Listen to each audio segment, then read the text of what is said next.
Yeah, there we go. What's up, you guys? It is Sheena, your girl here at Queens of the Yard, and I'm so excited to be back in the new year.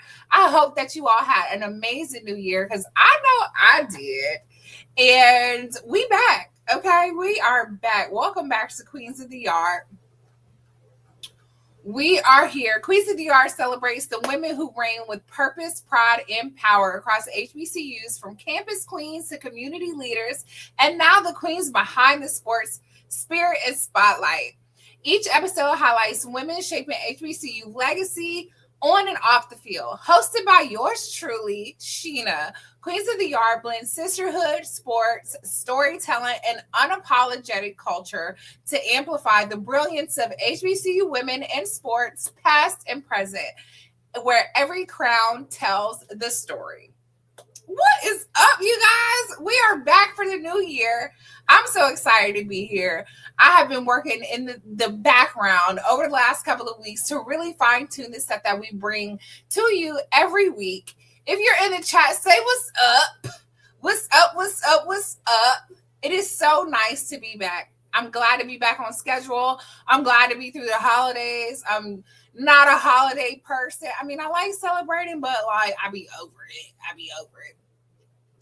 Today's show is brought to you by HBCU Game Day. Shout out to HBCU Game Day. Make sure you follow us on all the platforms, on YouTube, on Twitter, on Facebook, on Instagram, all of the things. We've added some new faces to the crew. We've added some new things to the works. And I'm so excited to be back. You guys know I'm super animated, and then today is no different. I'm not ready to get all into the things. So welcome to our Friday episode of Queens of the Yard. Today we're going to talk about HBCUs in the worldview. Like, we like to think that most HBCUs are in the South, but we cover all of the United States, and we have a lot of international growth in the HBCU space. We want to cover the HBCU SC Classic. I have been talking over and over again about those this week. So we got some really special things coming to you for that. And I want to talk about classics in general. Like, what do you guys think about? Do you go? Do you attend? Are there classics that happen to you locally? I want to know. I really want to know. What else are we talking about today? We're talking about younger ADs. As we move through the cycle of things, technology changes, and we have some up-and-coming ADs and people in the athletic direction type of spaces that are younger. And even as a WSSU grad, I would love, oh my God, there's a stink bug crawling onto my camera. I love stink bugs. And I don't know where he came from, but he is right here on top of the camera. If he shows up in the show, don't freak out. Don't freak out, because we are stink bug friendly here. Okay. And then we'll do our usual rundown of our D1 and D2 hoops. We'll talk about men's volleyball, because we said we was going to talk about men's volleyball. Okay. And then some New Year's resolutions. What do you guys got going on for the New Year's? Thank you so much, Yokika. What's up, girl? All right. Let's jump into it. So, we've already gone down the rundown of the things that we want to do. Did you guys see Morgan State at the Rose Bowl? I thought that was really, really cool. Yo, this stink bug is so active. He has my energy right now. I'm sorry, I'm distracted by the stink bug. I love stink bugs. Like, my next tattoo is going to be of a stink bug. Anyway, back to all of the international things that happen for HBCUs. So we have gone beyond just the typical HBCU look, right? We offer engineering programs. We offer different programs that are attractive to other folks around the globe. And when people think of coming to the United States for education, we look at HBCUs. We have North Carolina A&T State here, who is, one of the leaders in the engineering programs. We have Alabama State University that is really, really big in the international space. So as we get into what it means to be an HBCU outside of what we normally look like, I I think it's very interesting to see the global partnerships and the things that we're doing across the pond that allow us to continue to stretch and continue to be in the international space. It's not as secluded of a culture as it used to be. So some things that I look at are like our business, our sports, our arts. There are people coming from all over the world to be a part of the HBCU experience. It is very different than the PWI experience, and it's not in any way to shade the PWI experience, but it is definitely different.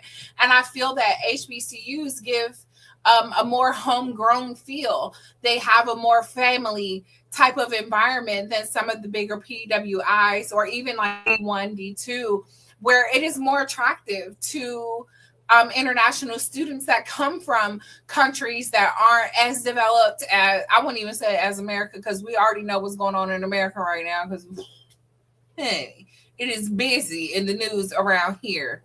But if we have to look at the different levels of the intention in activism, the intention in culture, the intention in leadership as it comes across from HBCUs, and that is something that we focus on. So I think that that is something that makes it more, again, attractive to international students. They have that home feeling, that homegrown ability to come and be themselves. Do we have any international viewers? That's a great question. Like, where are you guys calling from? Where are you guys watching from? I'm going to give you guys a second. I'm going to make sure we blast this across all of our platforms. Make sure we see where we are. Let me hop all over to YouTube. If you're watching us on YouTube, give us a hand clap of praise. If you're watching us over on Facebook, let me know. If you're watching us over on X, let me know. If you're watching us over on Instagram, let me know where you're watching from. Do. Let me know if you know where that's from, because that's part of the culture right there. Where's the share button? All I got is the live chat, Jam. All I got is the live chat. Here we go. Share. Copy link. Let's put us everywhere. We everywhere, okay? We all over the world. So that some things that make HBCUs attractive to hear, like play places globally. One thing that I can think of is the band culture, the fashion culture. There's no better way to be immersed in African American culture than at a HBCU. We're the founding point for a lot of fashion. Almost every HBCU that I've ever been to or seen or attended has like a modeling troupe, or, you know, different organizations that support the culture that we support. And if you look at some of the bigger fashion houses, they get a lot of their inspiration from HBCUs. So don't let them tell you otherwise, because they're watching, okay? And I'm watching. They're definitely watching. So we look to be forward facing, and not only legacy. I have children, and one of my goals is for my children to go to an HBCU. But one of my other goals is for the people around me and the people that watch the show, the people who see me out in public, to be the ability to think that, oh, an HBCU is not off limits to me.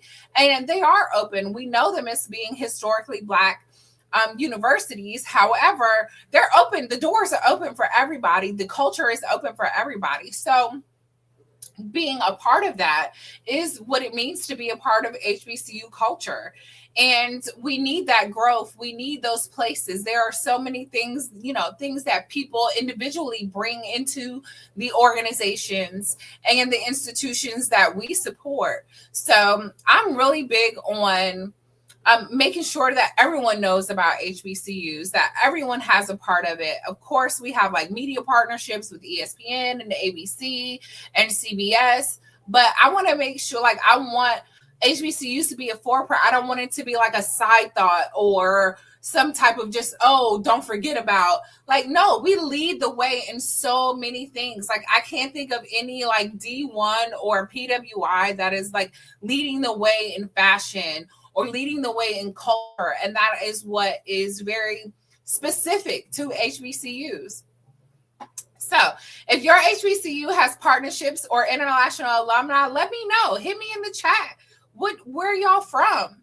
My family, and I'm very passionate about it because I'm first generation American on my father's side. My father and their family, they're not from America. So I'm like, the HBCUs was not something that they knew of. Or even some of my cousins, some of my family, they don't know about HBCUs because that is not something that we kind of grew up learning about. We know of the bigger, schools and what the notoriety is to be akin to a bigger school. I have a cousin, she went to University of South Florida. She got her doctorate from University of Miami. And like, those are big things. And then me come along as an HBCU advocate and an HBCU alumni. What's up, Alonzo? Thanks so much for joining. To let them know that, hey, these aren't the only schools that are out there.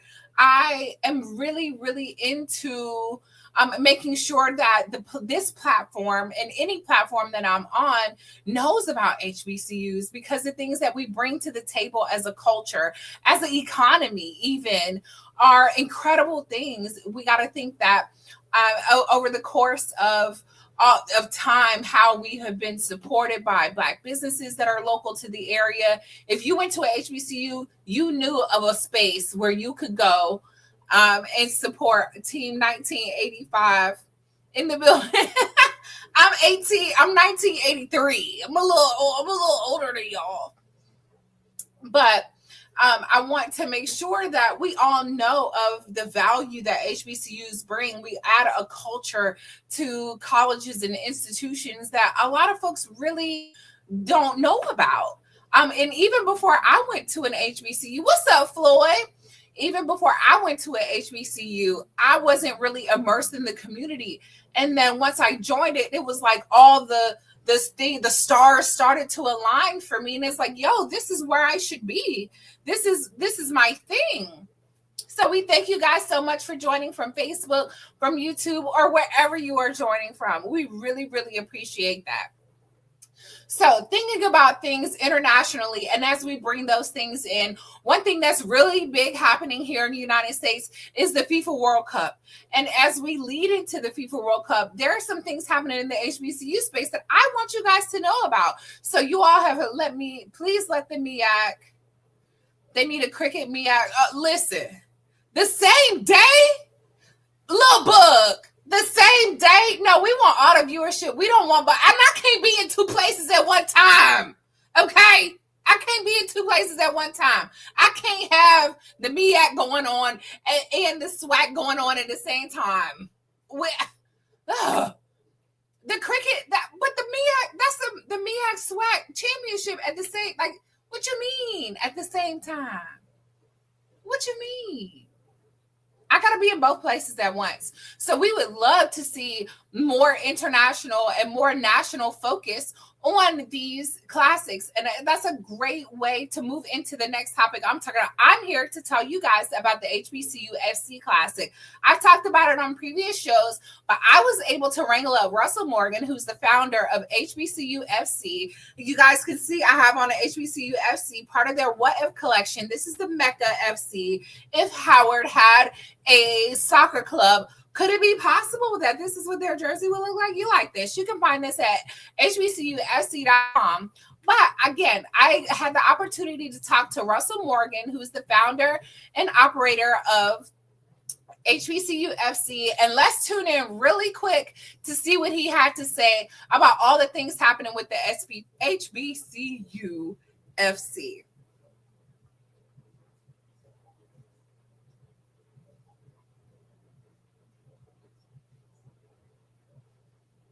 Can you guys hear that? Hit me in the chat if you can hear that.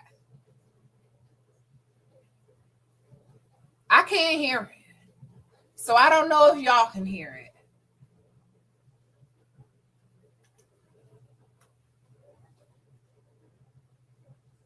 Engineer, I don't know if we can hear that. Can we hear that? Welcome, Steve. Needs to create platforms. Hello, everyone. You guys still can't hear that? Yes, we can hear it now. Now that you're here, we can hear it. Glad to be here talking to you. Let's start it over. So you mentioned you're a semi-pro soccer team owner. Tell me what's up, Russell. There we go. What's up, Russell? What's Welcome happening? to Queens of the Yard. You are our first guest this season. Oh, wow. I'm so excited to sit and chat with you.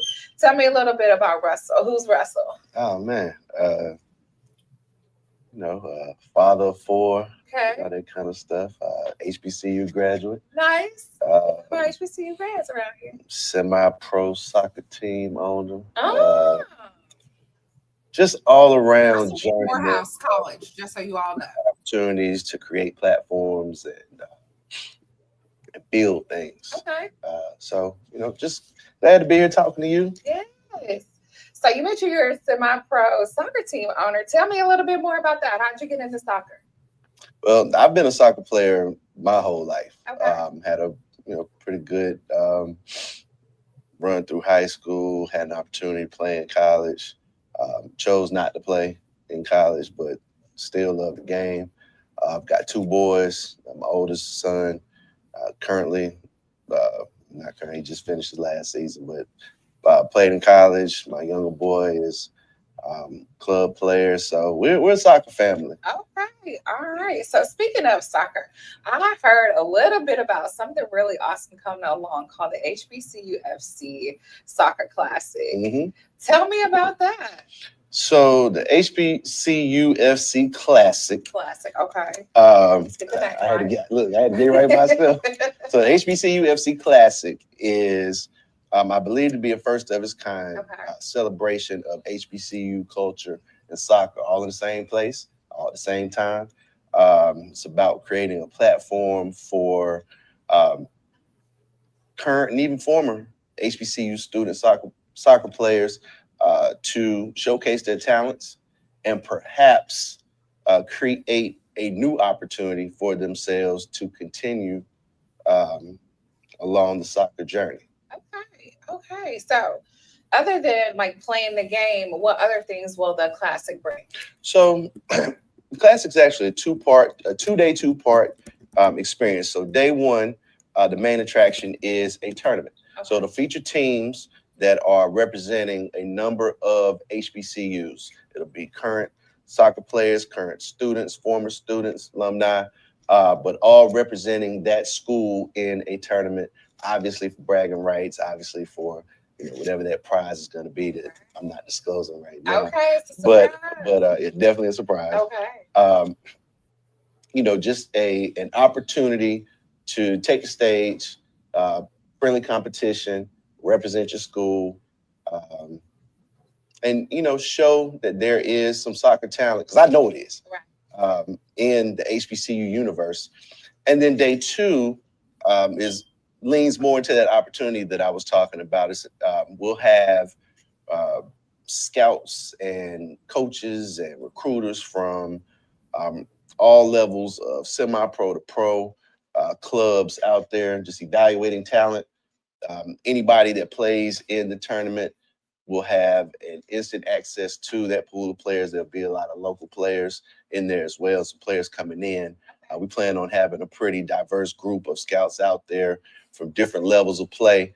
But the goal is to see if they can find, a diamond in the rough, a little nugget they didn't know anything about that could help elevate their team and, again, create a new opportunity for somebody. So it's really about sort of bringing a bunch of people together in the same place that didn't know that the other existed, and give them an opportunity to meet and see if there's some synergy there. Absolutely. I love this. I can't wait. I really can't wait. So tell me a little bit more about, we have players going to be there, recruits going to be there, recruiters going to be there. Tell me what you're looking for as sponsors. Who is going to be behind the brand? So, I don't believe in reinventing the wheel, right? I've been around HBCU stuff for a long time. I know what a good HBCU event looks like. The idea is to just pull the game of soccer kind of into that same lane. So certainly HBCU culture, you got to talk music, you got to talk fashion, you got to talk all of those things that make the experience be what it is. So for a sponsor, it should be like shooting fish in a barrel in terms of, if your brand aligns with the HBCU audience, then this may be a good space for you to consider partnering with us. And, we're looking for brands to align with that understand storytelling, understand,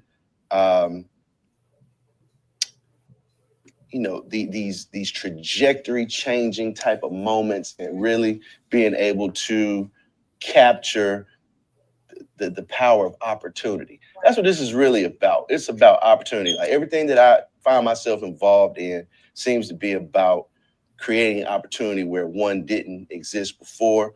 And I think from a brand standpoint, being a part of that, it's got to have some merits that could be quantified and on the back end and turn into new customers or brand goodwill for sure. New community ties. So we definitely want to do more than just slap somebody's logo, right, on a shirt and say, hey, here's our brand sponsor. We really want to speak with brands and say, hey, here's what we're doing.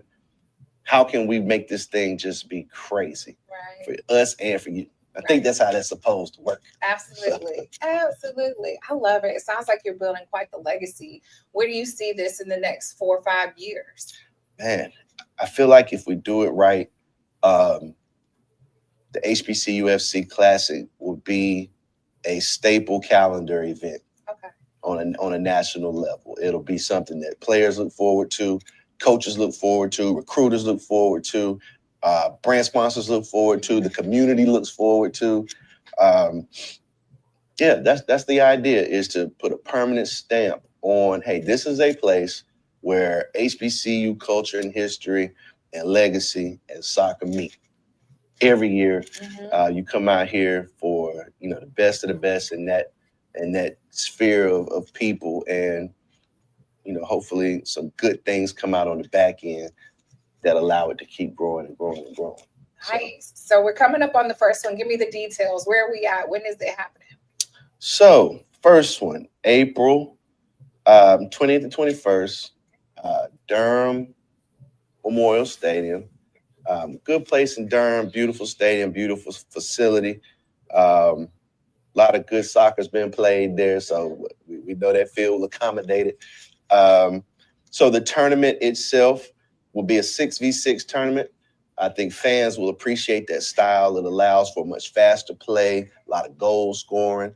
In America, soccer gets a bad rap because, you're sitting watching an entire 90-minute game and it may be tied 0-0 at the end of it. It's like, that's it? Nobody even won? Nobody even scored a goal? But usually, as you play in what's called smaller-sided soccer, it speeds up the play. You usually see, games ending 7-4, 10-6. So a lot of moments, for fans to cheer. So I think people will enjoy that 6v6 format that we'll have for the tournament. And I think that it'll make it easier for teams that do want to participate in terms of the numbers. You were playing 11 on 11. Now you're talking about putting 11 on the field, probably 6, 7, 8 subs. That's a lot of people to try and accommodate logistically, versus you could have 10 people and be fully rostered with a bunch of subs and be good to go. So I think that'll give us a good starting place for the tournament. And that'll be on Saturday. And then on Sunday, we'll have the ID camp. We'll have, I mentioned earlier, in terms of having the scouts and all that. And then, I didn't say, from there, this is exciting. So circling back to our semi-pro team. So from the ID camp, sort of an all-star group will be selected that day to play in an exhibition match that night against my team, who is a perennial fixture in the TST $1 million tournament that takes place in Cary, North Carolina, the last week of May going into June this year. We were national semifinalists in the U.S. Amateur Soccer Association National Cup last year. We almost made it. All right. I see all the trophies back here. Yeah, we got a couple, The medals. We've had a pretty good, run this far. And so I think that having an opportunity to play against our guys will definitely give guys an idea of where they, where they stack up. And so we're really excited about that part. And, might be somebody out there that we want to pull onto our TST team and go out here and try to win this $1 million this year. Nice. So, oh, that's exciting. So, yeah. I'm so excited. Thank you so much for chatting with me again. The HBCU FC Classic is going to be April 20th, 21st at Durham County Memorial Stadium. We're looking at 2 days. First day is 6v6, and then second day is IE camp. What else was going on in the second day? Exhibition match against Say Word FC. Right. Yes, exhibition match. Thank you again so much for taking the time to tell us all about it. I'm looking forward to it. I will definitely be there. You guys should definitely be there. I'll make sure to plug in all the information for the tournament and the classic, rather, and all our pages, and make sure that you guys know about it on HBCU Game Day. Thank you again so much, Russell. Cool. Thank you. Yeah, absolutely. I see you out there. Yes. All right, you guys, tell me what you think. Are you excited for the HBCU FC Classic? I know I am. And I'll tell y'all a little secret. I'm the communications manager for the project. So I really want y'all to tap in.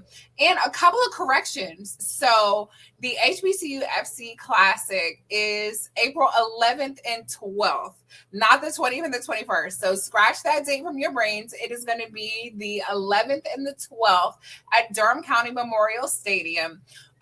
And we want your partnership. We want the sponsors. If you're a small business, if you want to vend at this event, tap in, let me know. You guys know all the ways to find me. You can find me here at HBCU Game Day. You can find me at Tendon 2. You can find me at Queens of the Yard Pod. Like, you can find me all over the place. So if you want to vend or be a part of, if your company wants to be a sponsor for this thing, I really want to make this a really big thing. I'm really excited about this. Soccer is not a place that we are known to be right now.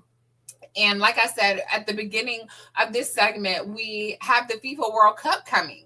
So soccer is all the buzz in the U.S. right now. So we want to leverage that. And we want to let you guys know that there is a place for us in soccer. There, like, if you dip out into the diaspora of all of the things that we are, soccer is a huge part of that. Football is a huge part of that. And we want to make sure that our students, our community, our culture has a place to do that. So mark your calendars right now for a HBCU FC Classic, April 11th and 12th. 11th and 12th. 11th and 12th. We have the 6x6 tournament going on Saturday, and then we have ID camps. So there'll be other soccer clubs there that are looking to bring that talent on. We'll have other HBCUs that have soccer programs there. So bring your high school students, bring your middle school students, come out, and it's going to be a community event. Okay. So let me know in the chat what you guys think about it. Are you planning to attend? Because I'm going to be there. If you don't attend for any other reason, come and see me. Okay. All right. HBCUFC is something, like I said, that I'm really, really, really into. And I'm really into classics for the culture in general. As we move into the next segment, I know we talked about classics, but I've been able to go to quite a few at this point. We have the Red Tails Classics that WSSU goes to when we play against Tuskegee during the year. We have even some of the bigger bowl celebrations. So I've had the opportunity to go to quite a few, and I'm really passionate about those because they activate the local economy. They activate the entire city that they participate in. I know I had a conversation a few years ago about the CP3 Classic, the HBCU Basketball Classic that used to happen in Vegas that was in Atlanta this year. And I'm really big on those type of events because they provide exposure for HBCUs into the local communities. So I know so many, I can't even start to think of the amount that we have, but we got to think of how they impact the actual culture for HBCUs and like I said, a local economic. We have the venues that participate. We have the arenas that we're used to going to see bands perform or artists perform, but your HBCUs are performing there as well. You have your bands, your HBCU bands that come along with the schools that are able to perform at those type of venues. You have your local vendors that are able to perform. It costs money to get a license for a HBCU, and I mean any school, but to be able to produce products for these programs, that thing costs money. And we want to make sure that the money that we're spending goes back into those businesses. We want to make sure that our families know about it. You guys know every week I'm talking about how my boys participate. My youngest is a die-hard WSSU basketball fan. Die-hard WSSU basketball fan. And we're going to get to talking about WSSU basketball because the women are doing their thing right now. They're doing their thing right now. We're going to talk about that. But the impact that they have, even at the elementary level, the things that HBCUs are doing with these classics. You guys know I'm not here to talk about play-by-play. I'm not here always to talk about who's the top 5. Like, those things are great, but there's so much to athletics outside of who's playing who and how many points were scored in each game. It is much bigger than ball. That is the perfect tag. It is so much bigger than ball because the way that these things, I talk about homecomings, I talk about all of the different aspects of HBCU culture and how they impact the cities that they're in. It is much bigger than ball.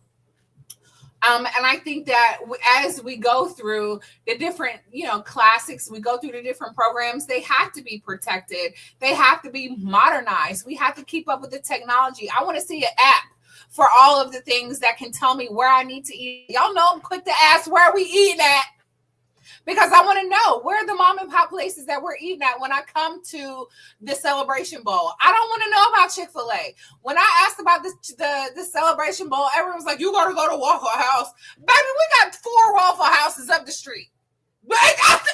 Don't tell me about Waffle House. I got 7 Waffle Houses within a 3-mile radius of here. I don't want to hear about Waffle House. I want to hear about grandma and tenderism when I go to these places.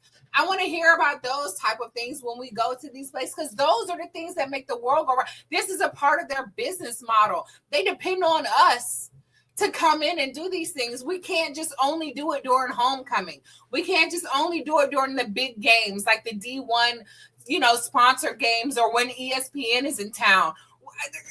No, what's happening on the non-conference game? What's happening when we have the opportunity to make an impact? I want to know what candle companies are in the stage when we have the opportunity to be there in person. If you guys know me, if I'm at your school, I'm shopping with everybody in your vendor row. I'm buying candles. I'm buying sunglasses. I'm buying t-shirts. I got a t-shirt from all the schools I've been to. All of the schools I've been to. I believe in that, and I'm not alone. I'm not alone at all. This is the reason that these things exist. And then they give the opportunity for the next generation to see that not only Carolina exists, not only Duke exists. And I say that because those are the things that are here locally, but we have the opportunity to send this off to the next generation of folks, our Gen Z, our Gen Alphas. Like, again, my son is in the 5th grade and he's already ready to go to WSSU because that's what he knows. That's the experience that he has, and he feels connected to that. And those are the ways we make connection, through local businesses, through local economics. Small businesses make a huge part of your local economics. They're the ones who are speaking out in your city council meetings. They're the ones that are driving the tax revenue for your locations. So we have, it's on us. It's our onus to be a part of the for HBCU. It's on us to be a part of those local economics, and we have a voice there. We have a say there. We talk about redlining and redistricting when it comes to voting, but you have to be vocal and you have to be intentional. You have to be financial. You have to be emotional in the spaces that you take up.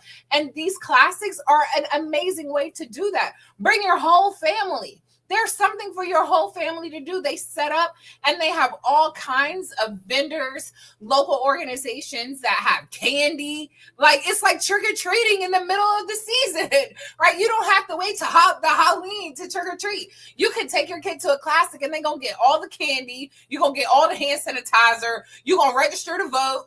You're going to do all of those things because those are part of our culture. So that is 100% why I'm so passionate about these things, because we have the opportunity to make an impact. We're doing the HBCU FC Classic in Durham. Durham, in its entirety, is a historically Black city. They have historically Black high schools. We talk about HBCUs. They have Hillside High School, which is a historically Black high school. And it is on us to make sure that they're represented, because we can't wait on the school system to tell our children about these. We can't wait on the government to tell our children about these. It is our responsibility to go into the community and to support the people, the alumni, the people who are doing the things to support us. HBCU FC is a Morehouse College alumnus. I am a WSSU alumnus, and we preach and we teach and we talk about the places that we have been. And then the children, not only does my kid see it, but when I go to my kid's school, I have on WSSU stuff. So now his classmates are asking, what's WSSU? It's a college in Winston-Salem State. Let me tell you about it. We have one of the best nursing programs in the state. Let me tell you about it. And then we have friends. Like literally 20 minutes ago, one of my friends hit me up, said she got accepted to WSSU nurse practitioner program, and she went because I'm a big fan of it. It is on us. It's our responsibility as alumni, as alumnus, to promote our schools, to promote the things. And it's not only because I went there because Sheena went there. It is, I see the value that she puts into the community. I see the value of the businesses that she supports that put into the community. And they see the value is there. And that's what these classics are about. And the larger companies, they know that. The corporations, they know that. P&G knows that. Right? ESPN knows that. They know these things. They know that the value is there. They know that the money is there. The economics are there because we're a huge part of the economic process. If we talk about hair, if we talk about beauty products, Black people are the number one supporters of those. And where are Black people? HBCUs. I went to CIAA a couple of years in a row, and the only reason I know about Good Molecules is because they are there at CIAA, because they understand the value that comes out of, thank you, also done by an A&T graduate, business major, shout out Laurel Williams. She was a cheerleader at A&T. So y'all know I'm diehard about this HBCU thing, okay? Anywhere my money goes, I'm hoping that it was an HBCU, okay? So from the hair to the makeup to everything, I'm a big supporter of it because I see the upturn and I see the benefit of the culture. I see the benefit economically of what we can do, right? Of what we can do. So y'all know I need a second to calm down. Woosah. Woosah. Woosah. So what do classics mean to you? What classics are near you?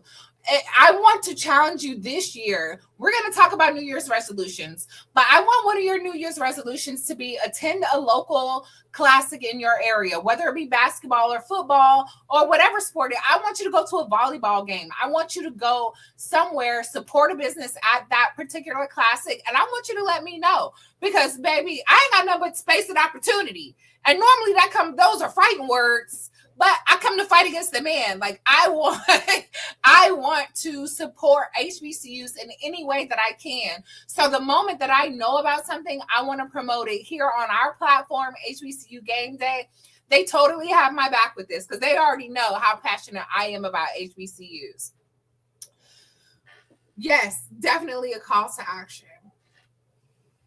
Speaking of calls to action, where my younger crowd at? Where is my Gen Z? Where's my Gen X? Not to say that anything's like, shout out to the boomers because they set the tone for where we are now.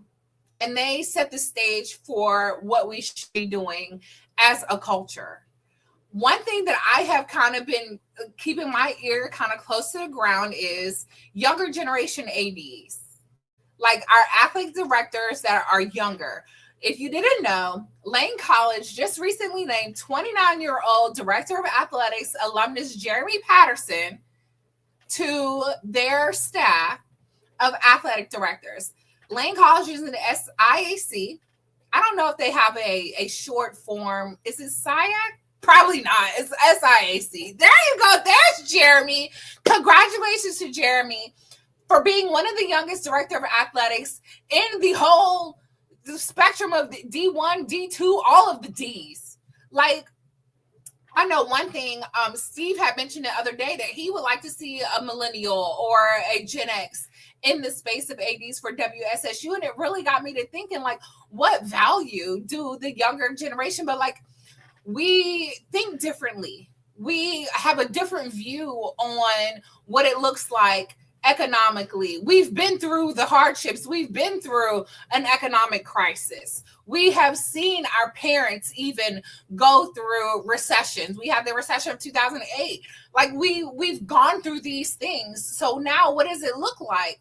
And even to talk to what it looks like with having, I can't agree that millennials are the new boomers. I think that we're close. But I definitely think that Gen Z and Gen Alpha have a different perspective on things. They're a lot more emotionally intelligent even than some of us that are older are. Like, I'm in my 40s. So thinking even of my son, my oldest is 21, and the way he thinks about things just sometimes just doesn't make sense to me. And I'm very still respectful. I'm still very, aware of what it looks like to be corporate minded or to have, code switching and those things. And those kids, they don't give a damn about none of that. They don't care. They don't care. They're going to say what they have to say, when they have to say it, and why they need to say it. And I can appreciate that. So I would like to see some of the boldness that we see in some of the younger generations in our ADs. So I was 100% behind Steve when he said maybe somebody, okay, he's almost Gen Z, and that's fair, but that's still younger than the crowd that we're accustomed to. Like, that's fair. 29 is still pretty young. That's still pretty young. I mean, they had internet when he was in elementary school. He had a cell phone in high school. I didn't have a cell phone in high school, okay? I didn't get a cell phone today. I was an adult, and I could afford my own cell phone. My 10-year-old has a cell phone, right? And he has a whole community of people that he talks to and he supports, and that support him as a 10-year-old globally. No, he don't know what he ain't never put AOL's dial-up CD in a CD-ROM. He don't know about that. That's not his life. But that's okay. Like, we can't always lean on they didn't come through the struggles that we did. But what did we work so damn hard for? We didn't work this hard for our kids to have the same struggles we did. We wanted the technology to be better. We wanted the culture to be better. We wanted the information to be faster. And I think that is also something that is a benefit. News happens fast, quickly, right now. So we need someone that is going to be able to keep up with that. We need ADs. Like, think about how fast the HBCU news market moves. Think about how fast you can send a press release, and in 2 seconds, all of HBCU Twitter knows about it. And then somebody got a podcast going about it right now. Somebody got a thread going on about it right now. News moves quickly, very quickly. My email is one of the last places I check on my phone.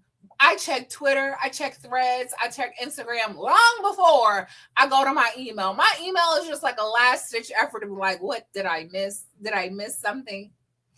But I think we need people in spaces that understand that, and they need to understand the way that our current situation in economics works. So that HBCU Game Day, definitely plug, obviously, HBCU Game Day. We got an app that's very current generation.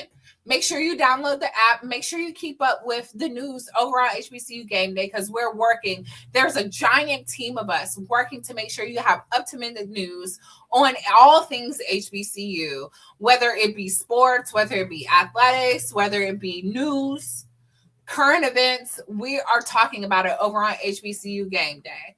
So, keep it balanced. No, ain't no all the shame. I don't even shame ain't no thing. Okay, if I didn't learn nothing from the younger generation, is they don't have shame. They don't ain't no shame thing. Okay, there we go. This our whole article about Jeremy Patterson is over on HBCU Game Day. So take some time, cruise through, and it's even on the sideline. We're gonna make it easy for you to find. Okay, it's in like the top 10 stories of the day. So make sure you go to reach out. Lane College is doing amazing things, reaching out to their alumnus. And we've seen that a lot in HBCU sports right now. Oh, don't talk about Jackson State. Why would you talk about Jackson State right now? Y'all know I love me some Jackson State. Y'all know I love me some Jackson State. Y'all get this. All the news is over on HBCU. So when you get off of here, when you're finished watching my face, make sure you head over to HBCU Game Day to get all of the news. So as we even at WSSU are looking into the future of our athletic direction, what are some things that you like to see in your institution? What does it mean for a younger candidate to be in the pool for athletic directors? What type of things are you expecting out of them? Are you expecting communication? Are you expecting marketing? Are you expecting new graphics? Like, what are your thoughts across that point? All right. Y'all know we got to settle down between segments. Settle down. Settle down. What do y'all think about the portal? The portal is jumping right now. I'm glad that Steve brought that up because we have thousands of students going into the portal that want to get different opportunities at different schools. But what does it mean to go back to the school you were in? So say it wasn't even successful in the portal. Like, okay, you know what? I'm going back home. I'm going back to where I was. And if you don't know who's in the portal, again, make sure you head over to HBCU Game Day because there's a whole list, a whole section about the portal transfers, about the people who are going back. We're going to run it back. I'm going back to, you know what? I wouldn't have left Jackson State, but that's just me. But you know what? Sometimes home is where the heart is, baby. So we have, what jersey? I have on the Mecca FC. If Howard had a soccer program, this would be the Mecca FC. Can y'all see it on the back? 1867 is when Howard was founded. So again, HBCU FC is something very close to my heart. They have all of these amazing jerseys. You can check them out on hbcufc.com and make sure that you support it because this is HBCU owned. It's run by folks from HBCUs. It's a jam. But back to our transfer portal. I have mixed feelings about the transfer portal. I think that it is a easy way to transfer, but I'm also education first. So I think you do a big interruption to your education when you jump into the transfer portal, right? But sports is the thing, athletics is the thing, and we have to know, like, people are also here to grow their athletic careers. Right. I need to feed my family. I got a 5-year-old at home. Like, these are part of the culture. These are things that some other, I ain't gonna say that because we didn't see Teen Mom and we didn't see anything like teenage pregnancy happens, right? But it means something a little bit different. Where can they go to do these NIL agreements? Where can they go to get these type of sponsorships and support? He started at Delaware State, where he was MEAC Rookie of the Year. So now we're just, not to say collecting accolades, but if you can find yourself and you can get into a groove of being at the top of your conference in these particular places, definitely go for it. But there is so much at stake, I feel like, when it comes to the transfer portal. And that's just my personal opinion. That's just me. Mind you, I have a kaleidoscope of classes. I went to Mississippi College of Women. I went to Mississippi State. I went to East Mississippi University, Community College for my associates. And then I went to University of Phoenix for 2 classes. And then I went to and graduated from WSSU. I'm also looking to get in grad school at a different location. So I definitely understand the transfer portal as a legacy transfer student. And I know I was. Shout out to you guys in Meridian, Mississippi. I love you guys. The car shows to be so good. But yeah, I have my Microsoft applications and my English requirement from East Mississippi Community College. So I do. I spent quite a bit of time in Mississippi. I spent 4 years in Mississippi with the Air Force, and I was able to get my associates in military science from all of those schools. That is the real cool part of the Dante's program that the United States military offers, is a way for you to get your degree at local colleges of where you're stationed at. So I'm always going to advocate it. I'm always going to advocate, like, who cares if you didn't do all 4 years at one school? Get what you can, move, get what you can, move, get what you can. Like, keep at it. Keep going, keep moving, because all of those credits matter. They all matter. When I went to WSSU, it was like, here's my 10 colleges that I went to. They was like, come on, baby. Come on. We're going to finish you out over here. Because that's what HBCUs do. And that is one reason why I'm a big proponent of HBCUs, because they will take your life experience. They will take the things that you've been through, and they understand the things that you have been through to bring you all together. I'm an interdisciplinary studies major. Y'all think I just be talking about everything because I just be talking? No, I have a degree in everything. Like, my little degree is in whatever I want it to be. So back to the transfer portal. I love that it gives you the opportunity to, like, I was really hard on Tremaine Jackson at the beginning of the year when he had all of these requirements that his players had to do. Within 4 hours. You had to sign up for the Twitter page. You had to respond via email. You had to do that. And I was like, this dude out of his damn mind. I said that at first. But then, as the season sank on and as Sheena kind of got out of her own way, it was like, you know what? He on to something. He set a standard. There's a standard that comes along with it. Because we understand you come along with this plethora. Kaleidoscope is my word for the day. This kaleidoscope of education, of expectations, of requirements, of things that other people have told you that you have to be. Right? But let's bring it together into a nice, like, band, a ball of yourself. So I can appreciate the transfer portal.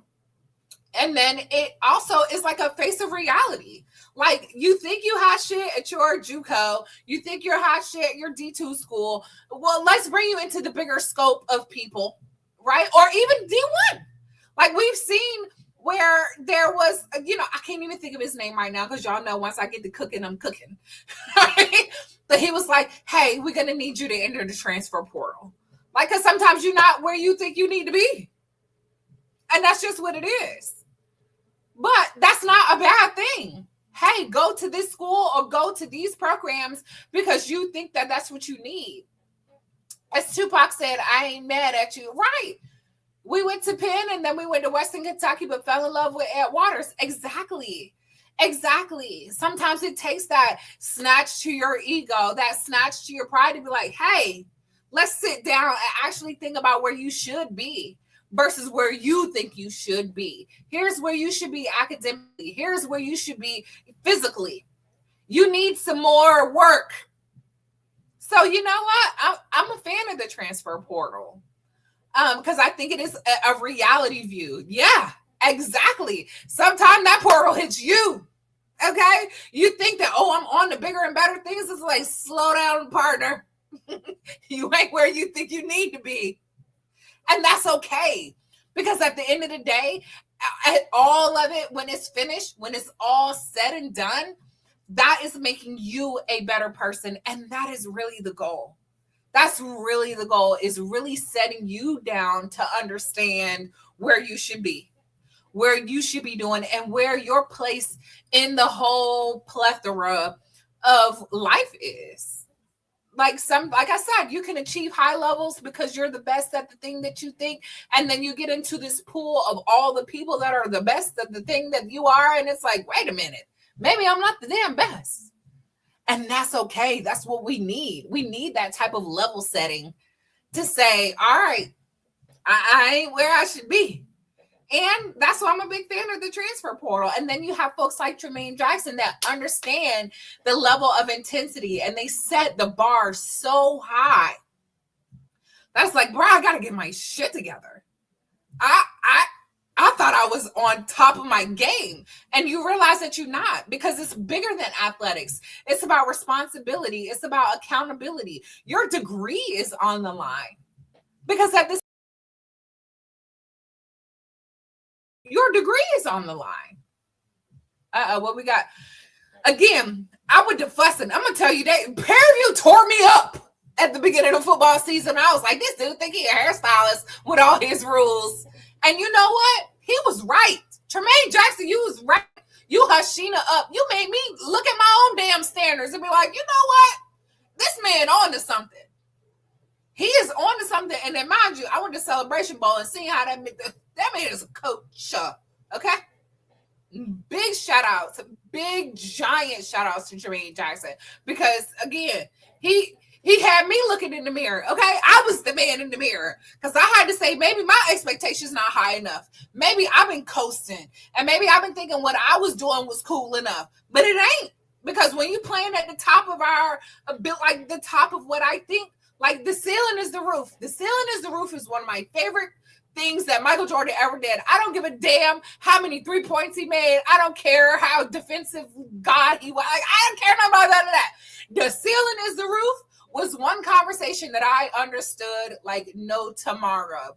Because a lot of the times you make your own plateau. You put yourself at a level where you think you can't be better. And then let me tell you, you crack that ceiling open and it's a whole nother view.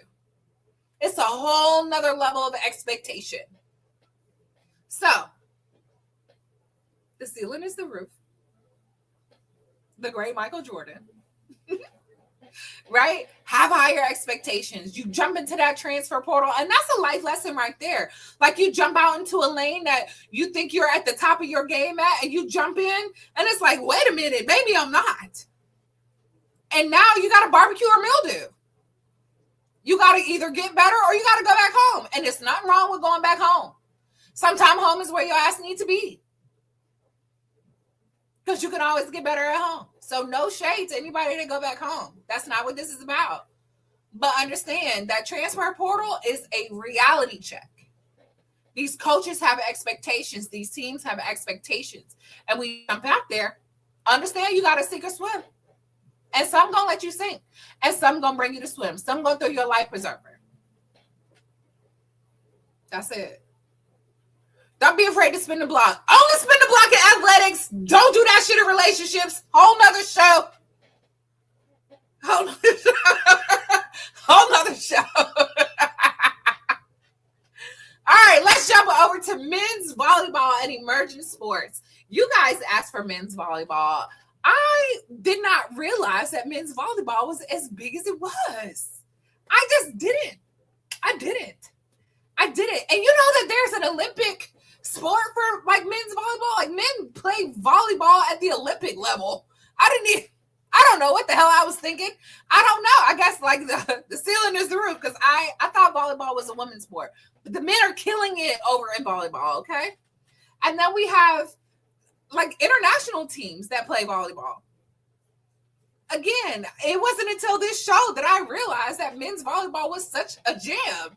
And like, y'all know I love soccer. Y'all know I love like all of the things. But for me, it's kind of like roller derby. Like roller derby is typically known as a women's sport, but the men be derbying. Okay.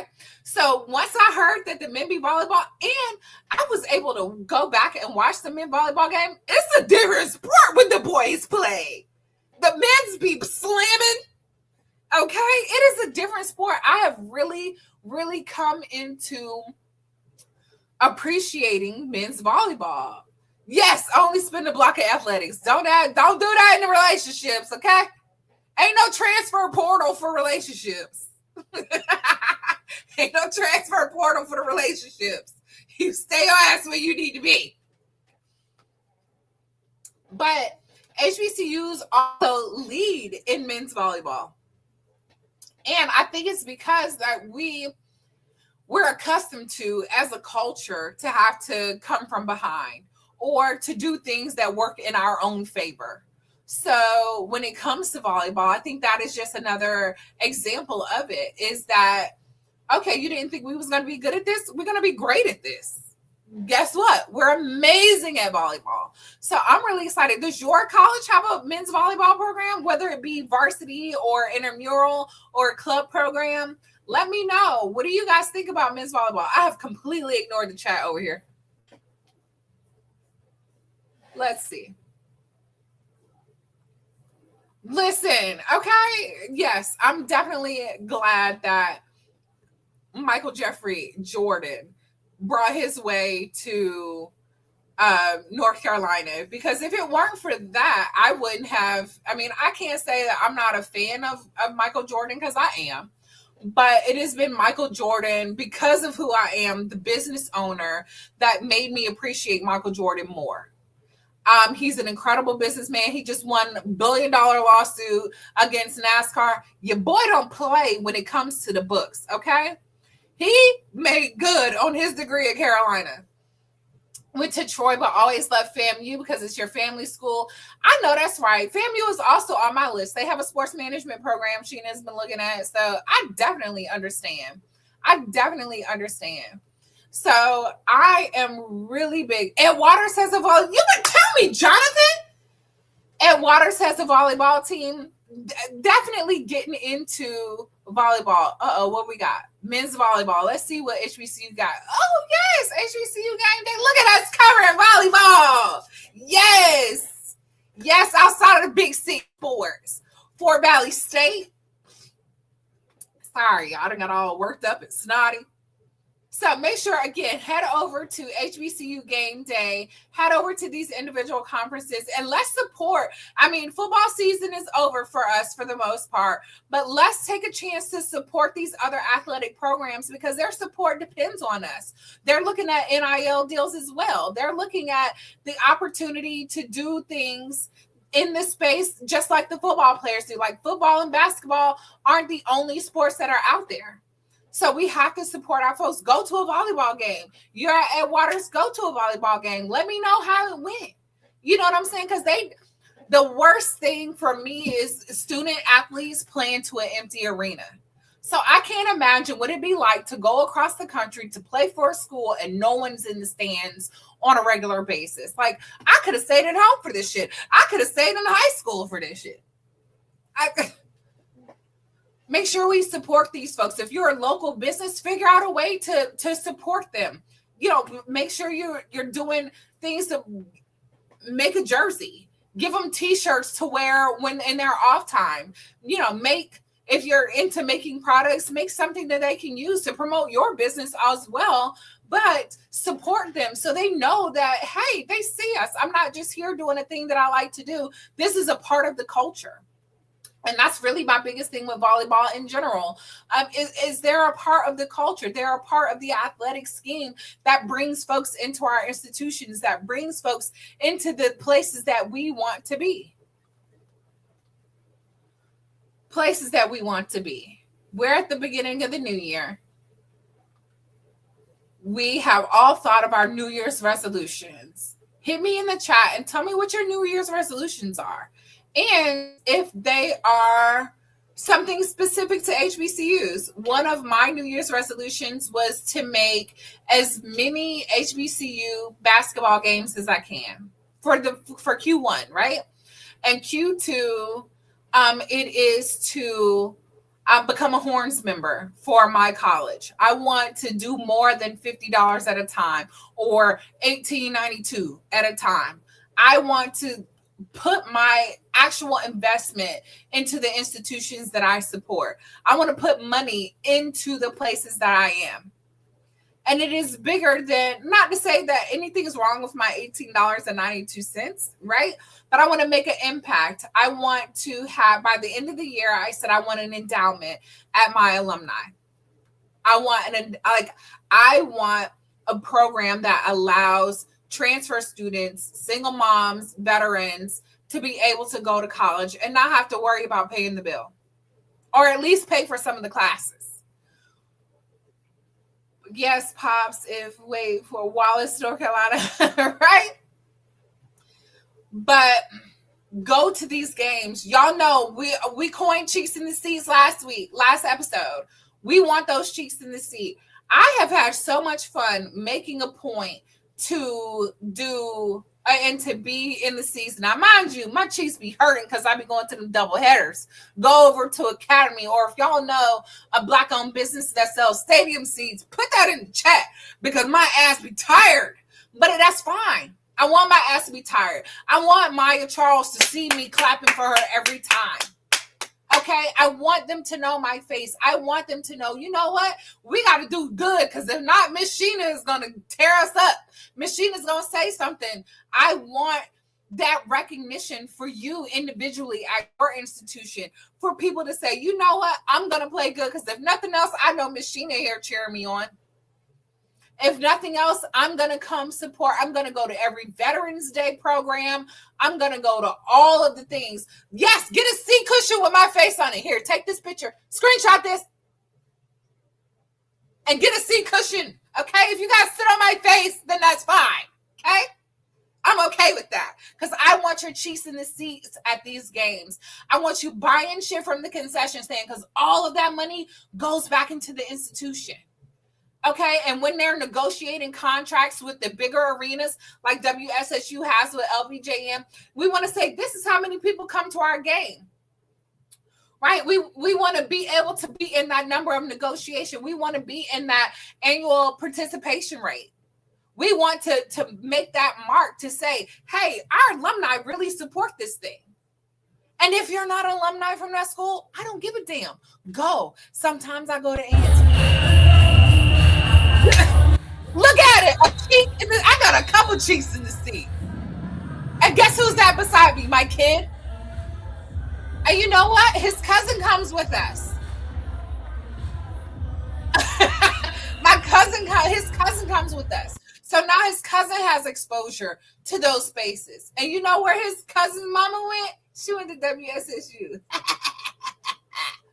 I'm gonna tell you, I'm gonna beat her. If not, I'm gonna tell you, we strict around here. So if it's school night, I can't promise you. But if it's not a school night, I'm gonna beat her. I'm gonna make my way to Winston. I'm gonna make my way to Corbett Sports. I live right on the backside of Elon. If A&T is playing Elon, I'm there because I believe in it. I want those numbers to show that HBCU has the support.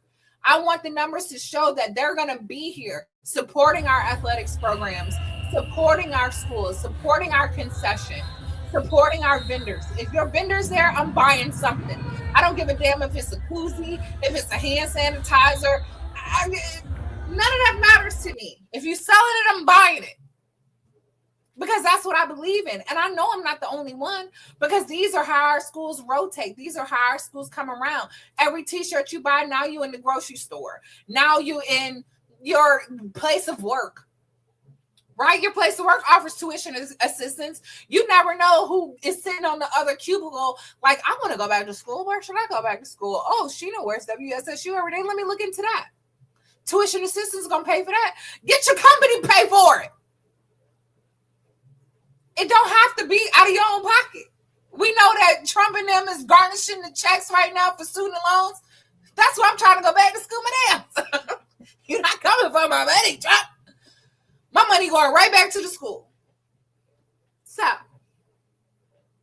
New Year's resolution is do more in your HBCU or an HBCU close to you. Make sure you follow us on HBCU Game Day. Follow us on YouTube. Follow us on Facebook. Follow us on X. Follow me everywhere. 10-2. Y'all know where I'm at. Find more information about the HBCU FC Classic Follow me. I'm the communications manager. Holla at me. I can directly DM you all the details of the things. You own a company, you want to be a vendor, you want to be a sponsor. We're definitely looking for sponsors. Okay. You want to come support us at Durham County Memorial Stadium? We're going to be there April 11th. Make sure you find us. Keep up to date with all things HBCU at hbcugameday.com. Download the app. Accept the cookies. Get the cookies. And I'm going to see y'all here next week. Thank you so much for hanging out with me. I love you guys. Yes. Oh, why would you do that to me? I'm waiting on acceptance letter right now. Okay. By this time next week, hopefully I will be in a Jackson State sweater. Okay. I also love if y'all love me back. I'm going to see y'all next week. Peace.